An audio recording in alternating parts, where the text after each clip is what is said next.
Welcome, yes you. Glad you're here. Whether you are maybe listening to this while packing your bags for a trip across the globe or prepping for a high-stakes meeting, or you just possess this, like, absolutely insatiable curiosity about the world we live in. You are definitely in the right place. Today, we are going on a deep dive. And our mission today it's a truly massive one. We are attempting a comprehensive, highly encyclopedic exploration of the Commonwealth of Australia. That's right. I mean, we are exploring a timeline that covers literally billions of years of history today. Billions. Yeah, billions. We're starting with the continent's 4.4 billion-year-old geology, and we're going to trace that unbroken line all the way to its highly modern, somewhat quirky Westminster political system. Westminster, I love that term. It's great, isn't it? And as we do this, I really want you, the listener, to picture the information we're discussing today as a series of highly vivid, brilliantly colored encyclopedic charts and maps. Right, like a mental visual space. Exactly.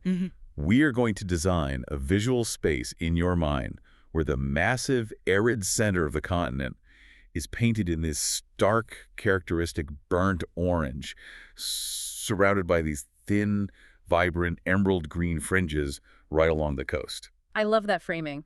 Every geological shift, every demographic pie chart we discuss, we want to paint a highly realistic, eye-catching picture of how this unique nation came to be. Because we need to look past the usual stuff. Right, because I know what you might be thinking when you hear Australia, your mind probably jumps straight to the stereotypes, right? Kangaroos. Kangaroos bounding across the outback, pristine beaches, maybe someone throwing a shrimp on the Barbie. Which they don't actually say, by the way. They call them prawns, but I promise you we are moving far, far beyond those cliches today. Way beyond. We're going to unpack the extreme contradictions of this place. We're looking at the world's flattest, driest inhabited continent. Which somehow also boasts one of the world's highest standards of living. And sustains the oldest continuous human culture on planet Earth.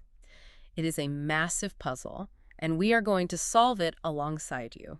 To understand the puzzle, we really have to start with the name itself, which it's quite a journey. It really is. The word Australia actually derives from the Latin phrase terra australis incognita, which translates to the unknown southern land. And what is wild about that is that ancient cartographers, going all the way back to the Romans, they hypothesized that there just had to be a massive landmass in the southern hemisphere. Just a total guess. Yeah, they didn't have any evidence. They literally just guessed it was there to mathematically balance out the known continents in the northern hemisphere. Precisely. It was a geographical ghost. A ghost on the map. When 16th century mapmakers used the word Australia, they weren't identifying the modern continent at all. They were just labeling this hypothetical blank space at the bottom of the map. Right. Later, in the 17th century, when Dutch explorers actually started bumping into the western and northern coasts, they called it New Holland. New Holland. Yeah.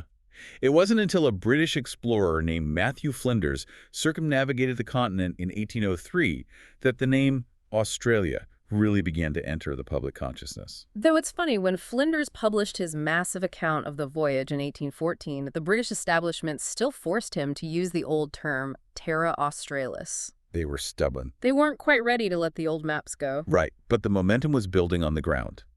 By December 1817, the governor of New South Wales, Lachlan Macquarie, he officially recommended that the name Australia replace New Holland. And he really pushed for it. He did.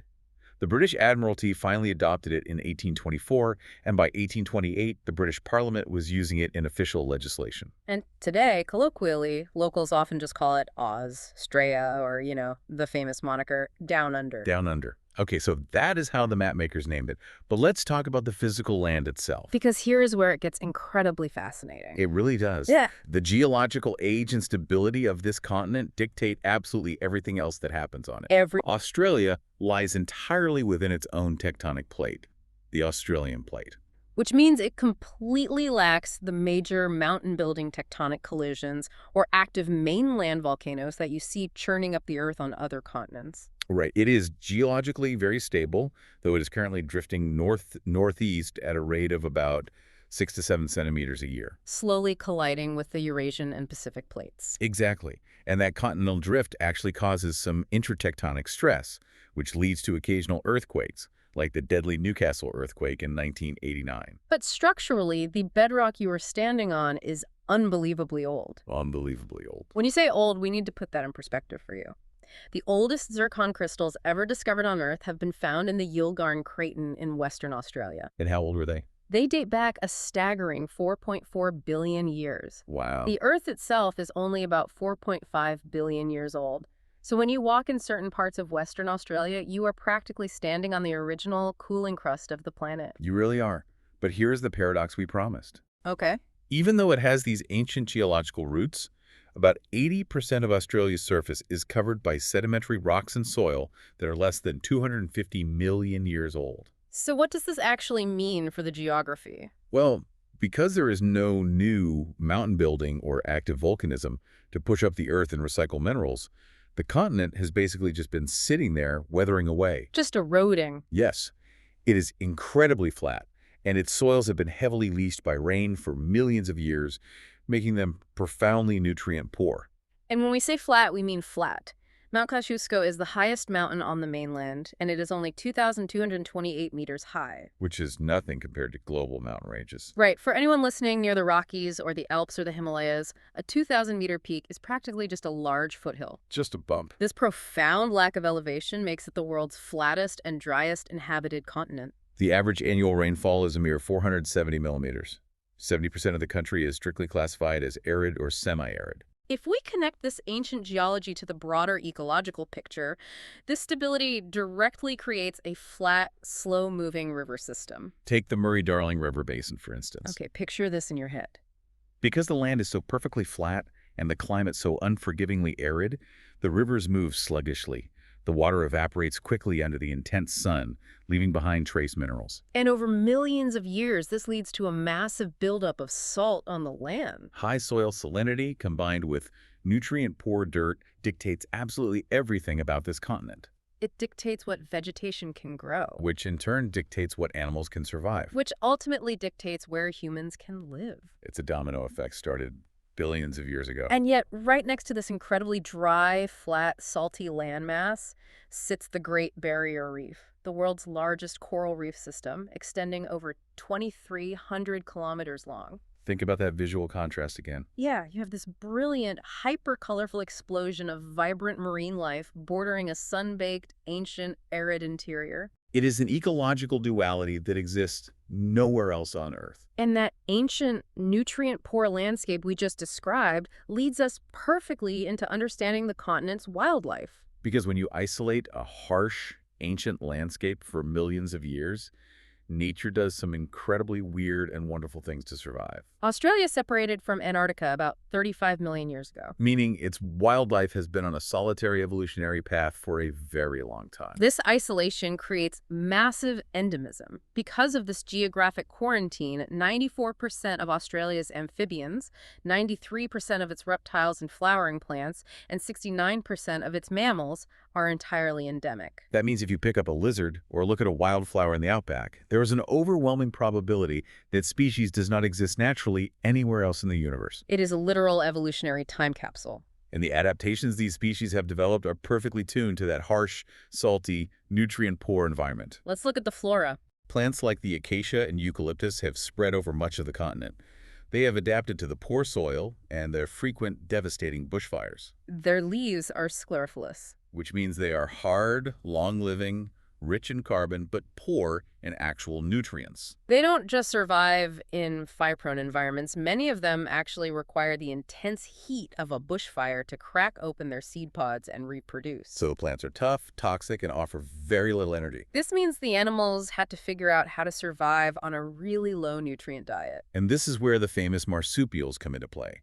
About 2/3 of the world's 330 species of marsupials are native to Australia. Plus, they have the monotremes, the bizarre mammals that lay eggs, like the platypus and echidna. What's fascinating here from an evolutionary biology standpoint is how the nutrient-poor flora and highly variable rainfall heavily favor animals with incredibly low energy requirements. Think about cold-blooded reptiles like snakes and lizards. Or hopping marsupials like kangaroos and wallabies.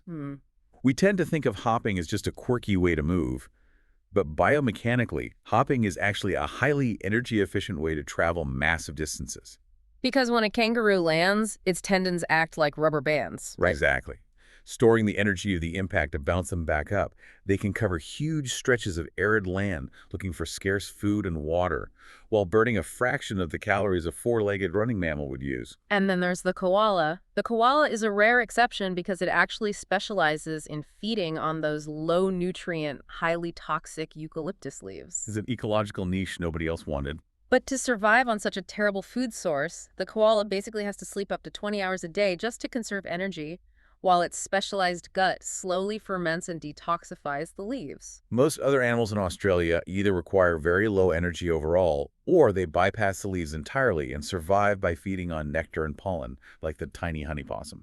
This environment also provides a perfect canvas to observe a biological concept called convergent evolution. This is when completely unrelated animals develop incredibly similar physical traits because they're living in similar environments and filling the same ecological niches. The historical examples of this are amazing. Take the extinct thylacine, widely known as the Tasmanian tiger. It was a marsupial. It had a pouch. It was more closely related to a kangaroo than a dog. But because it was the apex predator in that environment, it evolved to look and hunt almost exactly like the placental wolf found in the northern hemisphere. They had the same skull shape, the same teeth, the same body type. Or look at the marsupial moles in Australia, which perfectly mirror the golden moles of Africa. They aren't genetically related at all, but the environment molded them into the exact same shape to do the exact same job of burrowing through the sand. It's nature's incredible efficiency at work. However, this unique, specialized ecosystem has also seen profound tragedy. Yeah. The fossil record documents massive extinctions of megafauna around 46,000 years ago. Giant wombat-like marsupials the size of rhinoceroses, like the Diprotodon that once roamed the continent. And even more concerning, over the past 2 centuries, Australia has lost more mammal species than any other continent on Earth. It's a very delicate balance.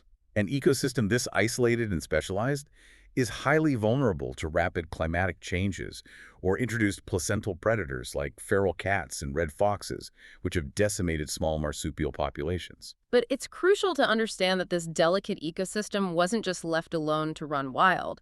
It was actually carefully and successfully managed for tens of thousands of years by the continent's first human inhabitants. Which completely reframes how we think about human history. Right. We're talking about human habitation beginning roughly 50,000 to 65,000 years ago. To put that in perspective, that is deep in the Pleistocene epoch, during the last glacial period. The ancestors of modern Aboriginal Australians migrated out of Africa across Asia and utilized lower sea levels to cross land bridges and make short sea crossings from what is now Southeast Asia into the continent. And the archaeological evidence they left behind is astounding. You have the Lake Mungo remains in New South Wales, which date back about 42,000 years, making them some of the oldest anatomically modern human remains found outside of Africa. There's also the Madje rock shelter in Arnhem Land, which pushes the dates of human presence back even further, potentially past 60,000 years. We must emphasize the sheer diversity of these populations. Before European settlement, the estimated population ranged anywhere from 300,000 to over 3 million people. But they were absolutely not a monolith. No. They comprised over 250 different distinct language groups, each with their own complex dialects, diverse economies, and specific adaptations to local environments ranging from tropical rainforests to the freezing highlands of Tasmania. You generally have two broad groups. The mainland Aboriginal Australians and the Torres Strait Islanders. The Torres Strait Islanders are a distinct Melanesian people who settled the islands between the northern tip of Australia and New Guinea at least 2,500 years ago, bringing with them unique seafaring and agricultural traditions. What is truly revolutionary in how historians and ecologists now understand these mainland Aboriginal societies is their sophisticated land management. Because for a long time, Western history applied a very simplistic, somewhat dismissive hunter-gatherer label to the first Australians. But the ecological record explicitly defies that label. They engaged in highly sophisticated terraforming. Let's look at fire stick farming. This wasn't just randomly burning bush to flesh out an animal. No, this was a calculated scientific method of controlled burning across a continent-sized canvas. They used low-intensity fires to clear choked underbrush, prevent massive uncontrollable wildfires, promote the growth of specific edible plants, and draw game to the fresh green shoots that sprouted afterward. They literally shaped the ecology of the continent with fire over thousands of generations. And we also see profound evidence of engineering and aquaculture. Right, there are intricate traditional fish traps built in river systems like the Darling River.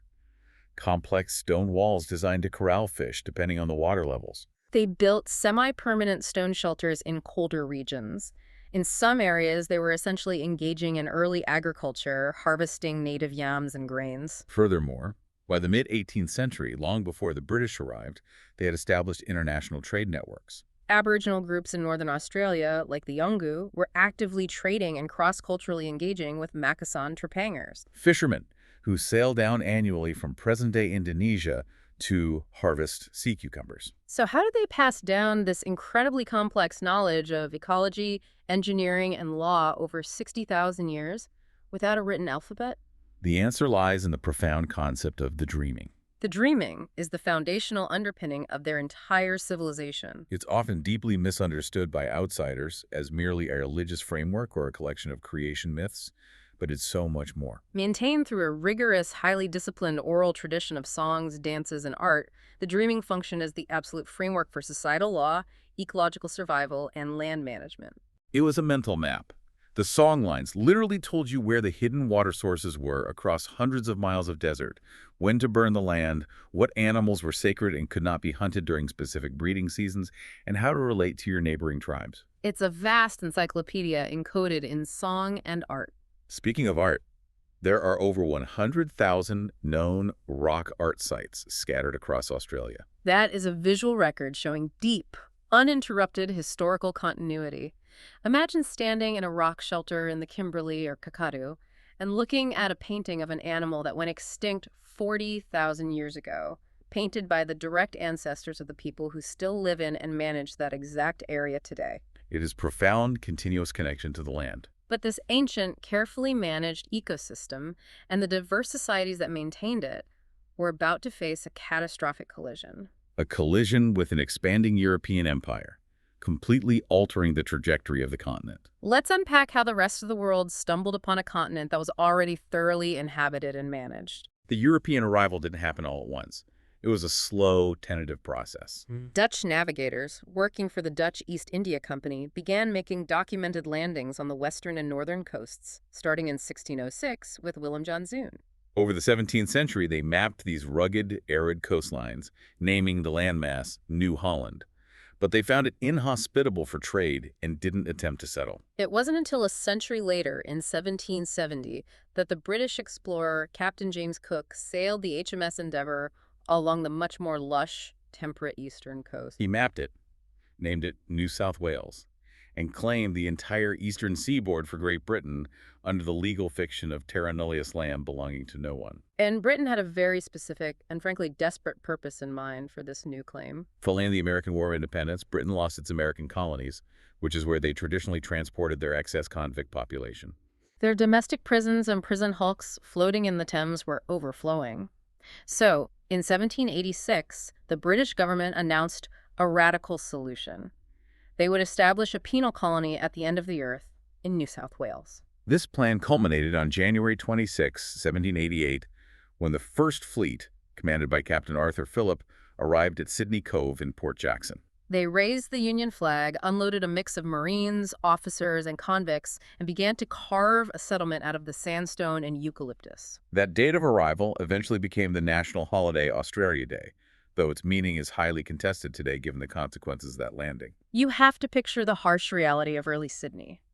Most of the early settlers were convicts, transported halfway across the globe, often for petty crimes driven by poverty in England. They were assigned as forced laborers to build roads, clear land, and construct government buildings. It was a brutal, starvation-haunted existence in a strange land where the seasons were reversed and the soil didn't easily take to European farming methods. The early society was essentially a military regime overseen by the New South Wales Corps. A regime that was notoriously corrupt and volatile. In fact, in 1808, there was the famous Rum Rebellion. The officers of the New South Wales Corps had essentially formed a cartel, monopolizing the trade of rum and other goods.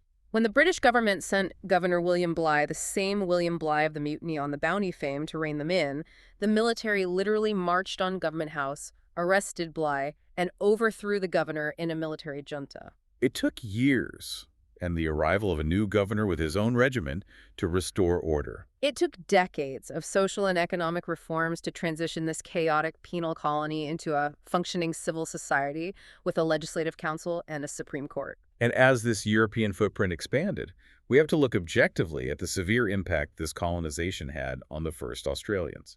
The historical record shows that the Indigenous population declined precipitously for 150 years following that 1788 settlement. The primary causes were waves of introduced infectious diseases like smallpox and measles, to which they had zero biological immunity, the widespread dispossession of their vital ancestral hunting and waterlands, and violent frontier conflicts as pastoralists pushed inward.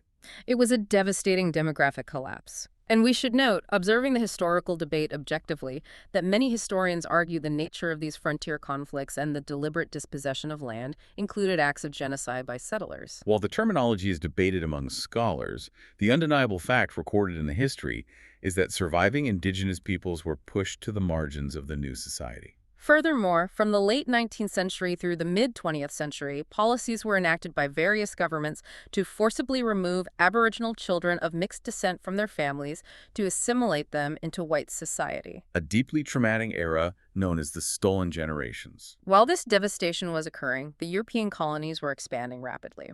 For the first 25 years, the Sydney settlement was hemmed in by the rugged, seemingly impenetrable Blue Mountains to the west. But in 1813, a route was finally found across the mountains, which suddenly opened up the vast, grassy plains of the interior for massive pastoral settlement, primarily sheep farming for wool. Ultimately, the British carved out 6 distinct colonies on the continent over the 19th century: New South Wales, Tasmania, Western Australia, South Australia, Victoria, and Queensland. And here is a fascinating political dynamic that shapes modern Australia.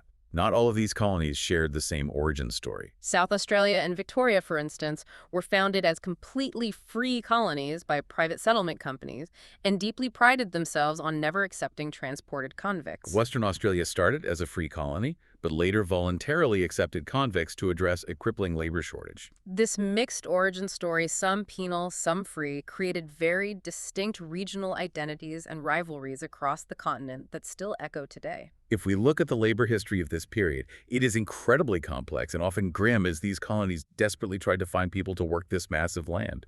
You have the forced labor of British convicts in the early years. Then in the 1860s, particularly in the tropical north of Queensland, you see the rise of a dark practice called blackbirding. Tens of thousands of South Sea Islanders from places like Vanuatu and the Solomon Islands were coerced, tricked, or outright kidnapped and brought to Australia as indentured laborers to work on the grueling sugar plantations. It highlights the lengths the colonial economy went to in order to extract wealth from the land. What truly transformed the colonies from sleepy pastoral outposts into booming, globally significant economies, however, was the discovery of gold. The gold rushes of the 1850s, particularly in Victoria and New South Wales, changed everything overnight. It brought massive waves of free immigration from all over the world: Europe, China, North America. The population exploded and incredible wealth flooded into cities like Melbourne, which briefly became one of the richest cities in the world. And with that influx of wealth, diverse people, and ideas, came a demand for political rights. The miners on the goldfields deeply resented the heavy authoritarian licensing fees imposed by the colonial government and the lack of political representation. This tension exploded in 1854 at the Eureka Rebellion in Ballarat, Victoria.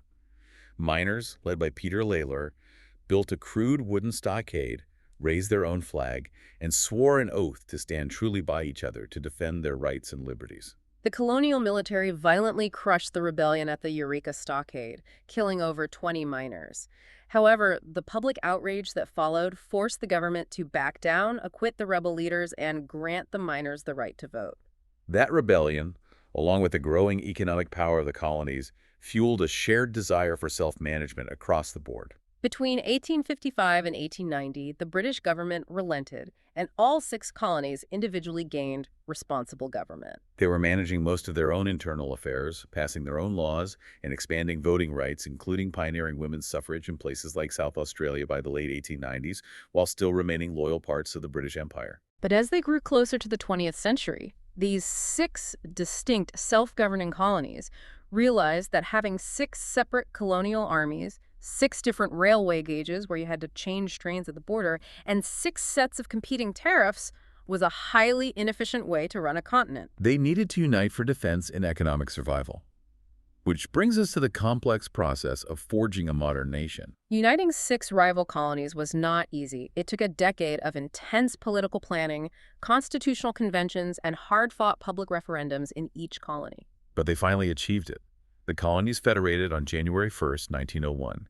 They became the Commonwealth of Australia, a self-governing dominion within the British Empire with a brand new constitution. So they are a brand new nation, but their emotional and political ties to Britain are still incredibly strong, referring to England as the mother country. This loyalty was immediately put to the ultimate test. When World War I broke out in 1914, Australia enthusiastically joined the Allies to support Britain. And for a nation with a total population of fewer than 5 million people at the time, the sacrifice was staggering.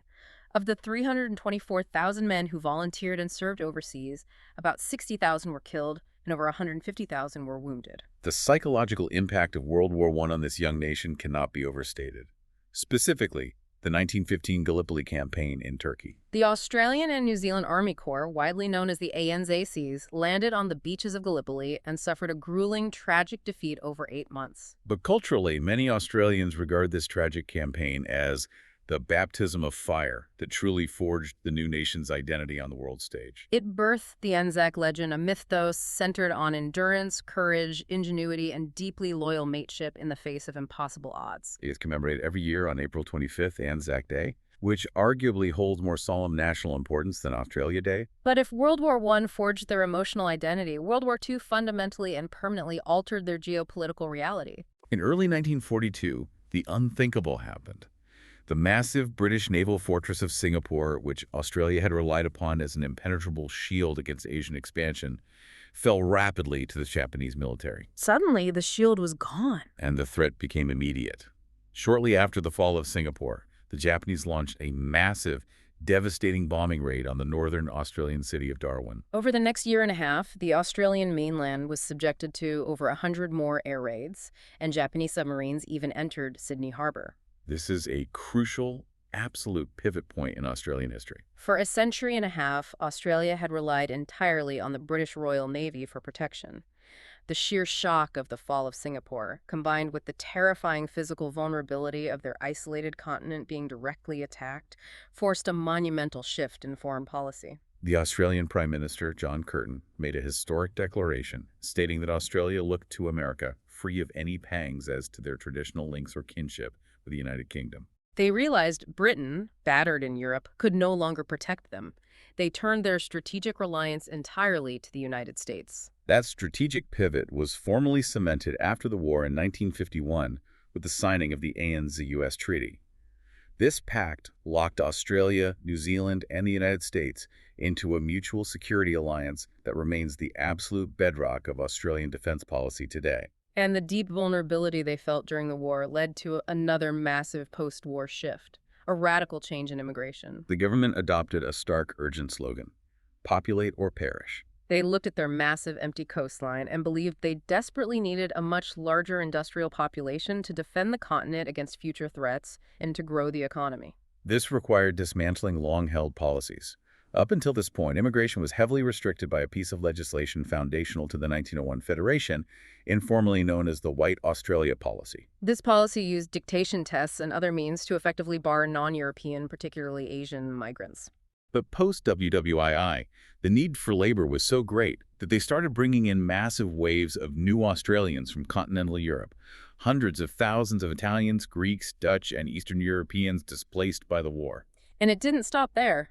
The cultural walls began to break down. From the late 1960s into the 1970s, the White Australia policy was gradually relaxed by successive governments and finally legally abolished in 1973.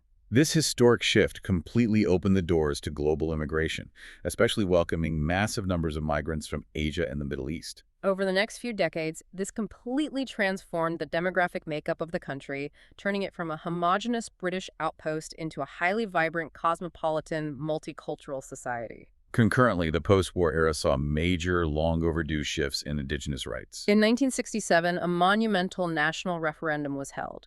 Over 90% of Australians voted to amend the Constitution, finally allowing the federal government to legislate specifically for Aboriginal Australians and fully including them in the national census count for the first time. The legal landscape continued to evolve, most notably with the landmark Mabo decision by the High Court of Australia in 1992. Looking strictly at the legal facts, the Mabo decision recognized that pre-colonial land interests, or native title, could exist and be recognized in Australian law.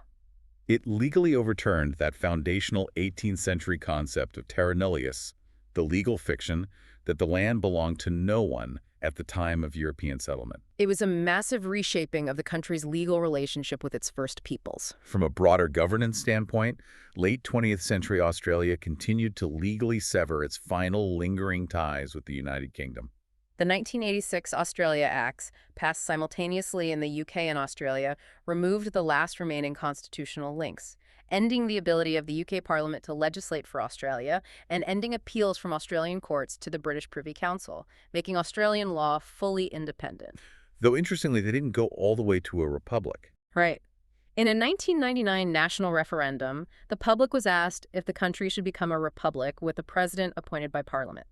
They voted 55% to 45% against it, choosing to keep the British monarch as their head of state. Which perfectly sets up our exploration of their incredibly unique system of government today. Because this complex history, shifting from a British penal colony to an independent, highly multicultural, U.S. allied nation, explains exactly why their government looks the way it does. Political scientists affectionately call it the Westminster mutation. It is a brilliant term. Let's unpack the Westminster hybrid. From the United Kingdom's Westminster system, they took the foundational concept of a constitutional monarchy. They took the concept of a fused executive, where the Prime Minister and the cabinet ministers must actually be elected members sitting in Parliament, and they adopted the UK's tradition of very strong party discipline. But then, looking at their massive continent and the diverse needs of the original 6 colonies, they mixed it with the United States system. Wash for Washington, Minster for Westminster. From the U.S., they adopted federalism,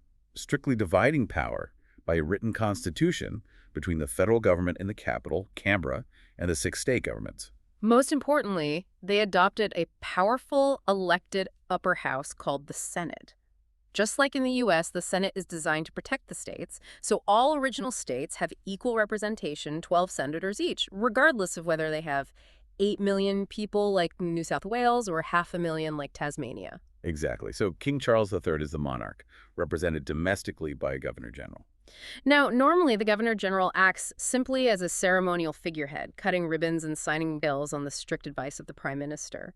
But the Constitution gives them highly ambiguous reserve powers. The most dramatic, jaw-dropping use of these powers was the 1975 constitutional crisis. The government was gridlocked, the Senate was blocking the budget, and the country was running out of money. So the Governor-General, Sir John Kerr, used his reserve powers to literally dismiss the sitting, democratically elected Prime Minister Gough Whitlam and force a new election. Imagine the president of a country unilaterally firing the entire executive branch to break a congressional deadlock. It was a constitutional earthquake, and people still argue about the legality and propriety of it today. But another thing that makes Australian politics so distinct and fascinating is the mechanics of how they actually vote. For anyone listening in the US or the UK, this will sound entirely foreign. Voting in Australia is strictly compulsory for all citizens over 18. You have to register, and you have to show up to the polling booth, or you get fined. And this isn't just a quirky rule. It fundamentally shapes their entire political culture. Because political parties don't have to spend hundreds of millions of dollars just to get out the base or convince apathetic people to show up on election day, the extreme edges of politics are somewhat blunted. Elections tend to be fought in the moderate, sensible center where the vast majority of the compulsory voting population sits. Furthermore, they don't just use simple first-past-the-post voting. They use preferential voting in the lower house. Meaning, you receive a ballot and rank your candidates 1, 2, 3, 4 in order of preference. If your first choice gets eliminated, your vote automatically flows to your second choice until someone gets a true majority. And in the upper house, the Senate, they use proportional representation, which allows smaller, minor parties and independents to win seats and often hold the crucial balance of power, forcing the major parties to negotiate to pass laws. It creates a highly dynamic, negotiated legislative process. Okay, let's pivot from how they manage themselves internally to how they interact with the rest of the world. Because Australia's modern foreign policy is an absolute high-wire balancing act. On the global stage, they are classified as a middle power. Correct. Culturally, politically, and militarily, their security and intelligence apparatus is deeply, inextricably tied to the United States and the Western Alliance. They are a core member of the Five Eyes Intelligence Sharing Alliance with the US, UK, Canada, and New Zealand. They recently doubled down on this trajectory with the AOQ Security Pact, a massive agreement with the US and UK to acquire nuclear-powered submarines to project power in the Indo-Pacific. They take defense seriously, holding the 13th highest military expenditure globally. And this is a massive, but their economy tells a completely different story. Their economic engine is overwhelmingly tied to Asia. China is, by a massive margin, their largest trading partner, taking in roughly 40% of all of Australia's exports. So you have a nation that relies almost entirely on the United States for its ultimate military security, but relies almost entirely on China to buy its exports and fund its prosperity. Navigating the growing geopolitical tension between their biggest security ally and their biggest customer is the defining diplomatic challenge of modern Australia. Which is the perfect entry point to examine that economic engine in detail. Let's analyze the vulnerability and the sheer strength of the Australian economy. When you look at the macroeconomic data, it is a tale of incredible, almost unprecedented wealth paired with very subtle structural risks. Australia possesses a highly developed mixed market economy. It is the 14th largest economy by nominal GDP in the world. As of recent data, it boasts the second highest amount of wealth per adult in the world, sitting right behind Luxembourg. The standard of living is phenomenal. And that wealth is heavily dug out of the ground. They are immensely rich in natural resources. Mining, specifically the massive iron ore and coal deposits in Western Australia and Queensland, drives those colossal export numbers to China, fueling the industrialization of Asia. However, despite the visual of huge open-cut mines, the domestic economy is overwhelmingly dominated by the services sector, finance, education, healthcare, which accounts for over 71% of GDP. Surprisingly to many, agriculture, despite the country's massive physical size, only makes up about 3.6% of the economy, which brings us right back to our first point about the ancient, arid, nutrient-poor land limiting what can be grown. But let's look at the risks, the household vulnerabilities hidden behind the GDP numbers. Because if you're listening to this, you might hear second highest wealth per adult and think, wow, I should pack my bags and move to Sydney. Well, hold on. The data points out that Australia also carries the world's 8th highest government debt relative to GDP, and crucially, the second highest household debt in the entire world. That staggering household debt is primarily driven by an incredibly expensive, highly speculative real estate market, particularly in the large, urban coastal cities. So you have a highly wealthy population on paper, but one that is heavily leveraged in millions of dollars of property debt, living within an economy that is structurally reliant on exporting unrefined rocks to a single major trading partner. It is a highly prosperous, comfortable existence, but structurally it rests on a slightly precarious foundation. But it's absolutely not all just digging rocks out of the ground and selling houses to each other. The scientific innovation coming out of Australia punches way, way above its weight class globally. Indeed. Australia represents only about 0.3% of the world's total population, but it contributes over 4% of the world's published scientific research. A major driver here is the CSIRO, their national science agency, which has a long history of practical, world-changing innovation. The inventions are ubiquitous. You are probably relying on Australian science right now to listen to this. In the 1990s, radio astronomers at the CSIRO developed the essential mathematical algorithms that formed the basis of modern Wi-Fi technology.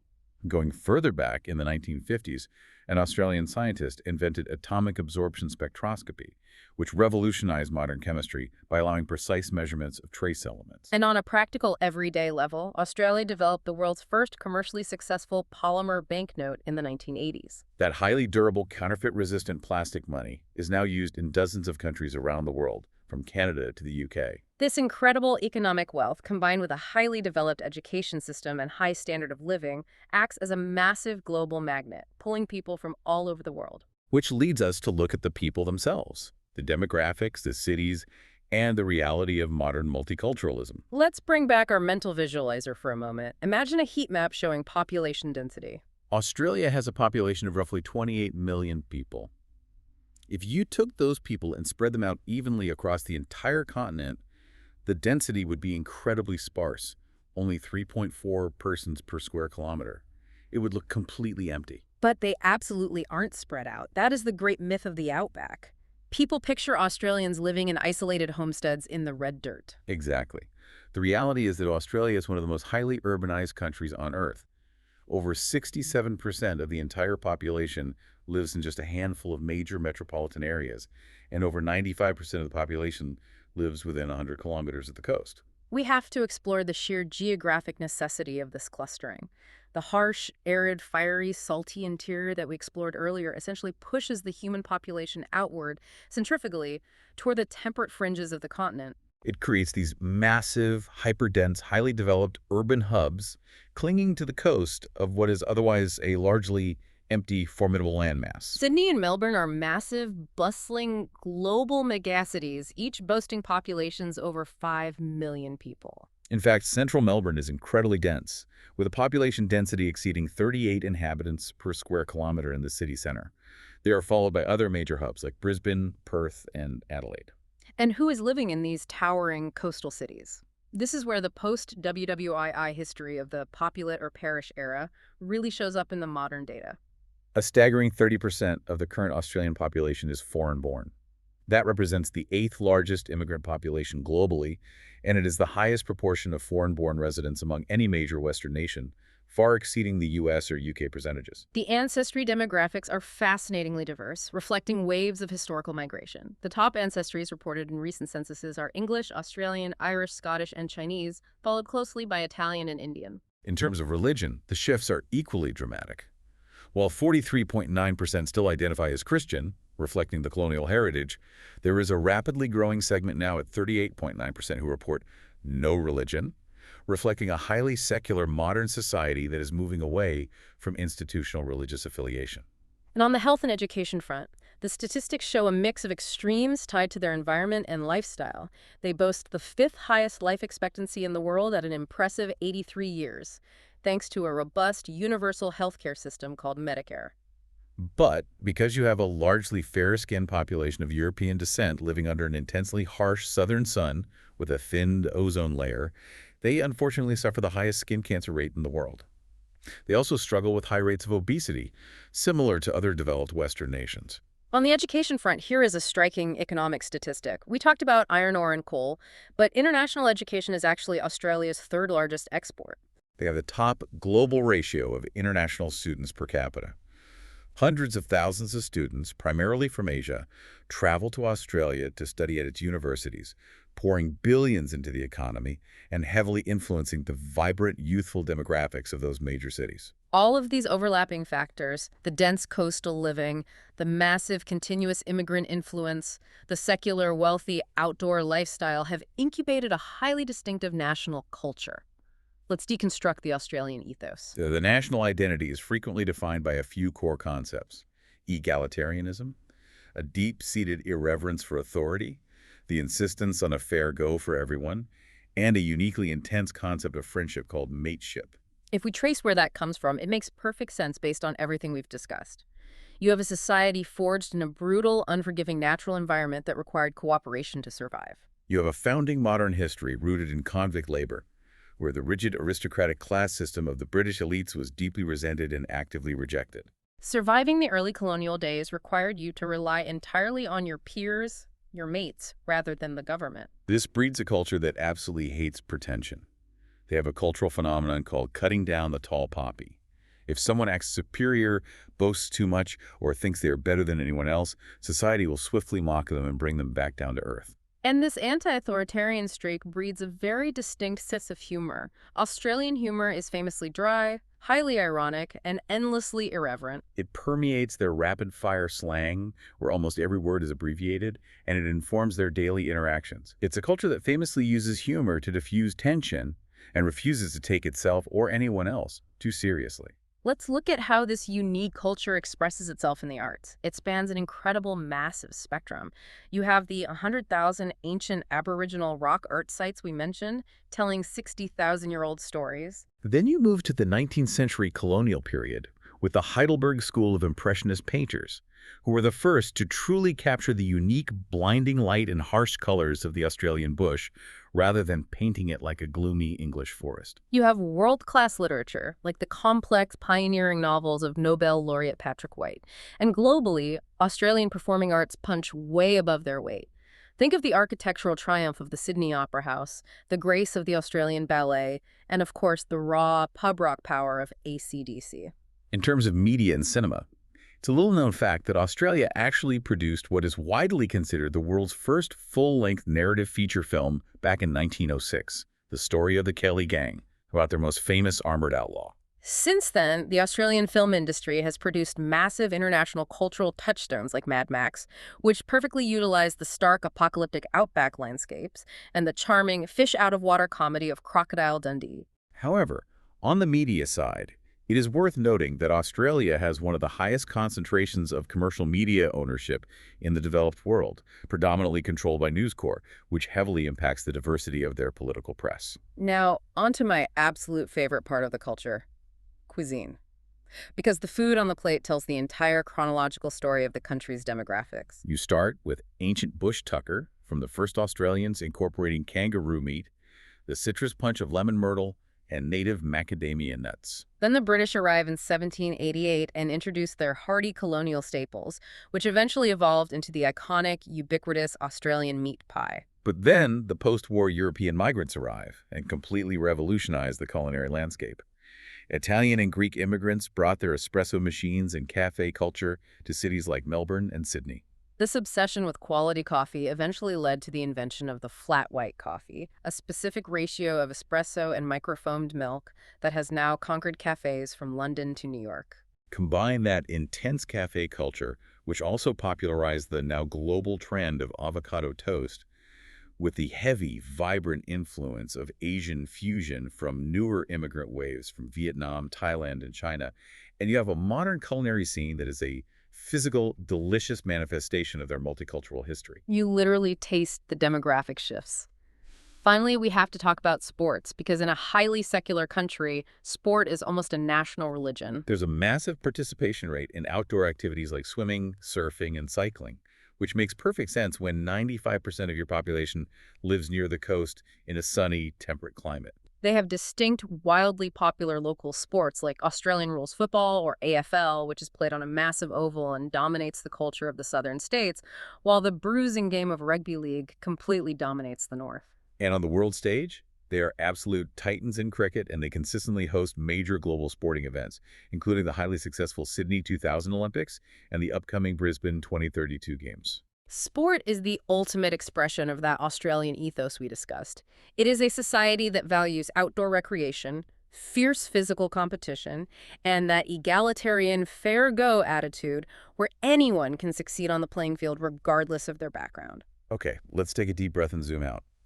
We have covered a truly massive amount of ground today. We have traced 4.4 billion years of geology, explored 60,000 years of Indigenous human history, navigated the brutal colonial era, and examined the modern political and economic realities of a continent-sized country. Australia is truly a land of extreme, beautiful, confounding contrasts. Absolutely. When you visualize it all together, you have some of the most ancient, geologically weathered, stable land on Earth, sitting right next to vibrant, ultra-modern glass and steel coastal megacities. You have a lethal, salty, nutrient-poor ecosystem that somehow manages to sustain some of the most unique, specialized, and extreme biodiversity on the planet. And you have a modern nation that began as a harsh, disciplined British penal colony, yet organically evolved into one of the wealthiest, most egalitarian, and highly multicultural democracies in the world. It is an incredible story of survival and adaptation. But before we sign off, we want to leave you, our listener, with a final provocative thought to mull over. Something that builds on everything we've unpacked today, but points directly toward the future. Consider this. We spent a lot of time discussing Australia as the world's flattest, driest inhabited continent, a place defined by its fragile, nutrient-poor ecosystem and a deep time history of extreme bushfires. As global climate change intensifies in the 21st century, bringing longer droughts and more severe fire seasons, these environmental extremes are only going to get worse. So the question you have to ponder is, how will modern Australia survive the next century? Will the highly urbanized, technologically advanced people living in those dense coastal cities have to turn inward and look to the deep past? Will they need to fully embrace and integrate the ancient 60,000-year-old indigenous knowledge of land management, like the incredibly sophisticated ecological balancing of fire stick farming, with their modern CSIRO-driven science, just to keep the interior of the continent habitable? It is a profound existential question of reconciling an ancient past with a high-tech future. Finding that balance might literally be the key to their survival on this beautiful, harsh continent. A huge, massive thank you to you for joining us on this encyclopedic deep dive today. We hope we've given you a few aha moments, cracked open a few historical mysteries, and provided a completely new perspective on the land down under. Keep questioning, keep exploring the maps, and we will catch you on the next deep dive.